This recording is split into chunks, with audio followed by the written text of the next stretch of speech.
being our guest speaker at the Providence Chamber of Commerce last week. Thank you, Madam Secretary. The recent rise in COVID-19 cases and the emergence of the Omicron variant pose downside risks to the employment and economic activity and increased uncertainty for inflation. Greater concerns about the virus could reduce people's willingness to work in person, which would slow progress in the labor market and intensify supply chain disruptions. The economy has continued to strengthen.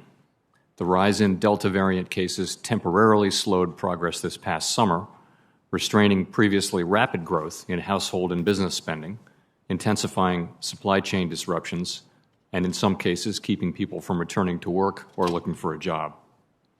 Fiscal and monetary policy and the healthy financial positions of households and businesses continue to support aggregate demand. Recent data suggests that the post-September decline in cases corresponded to a pickup in economic growth, and GDP appears on track to grow about 5% in 2021, the fastest pace in many years. Generally, the higher prices we're seeing are related to the supply and demand imbalances that can be traced directly back to the pandemic and the reopening of the economy. But it's also the case that price increases have spread much more broadly in the recent few months across the economy, and I think the risk of higher inflation has increased. It's difficult to predict the persistence and effects of supply constraints, but it now appears that factors pushing inflation upward will linger well into next year.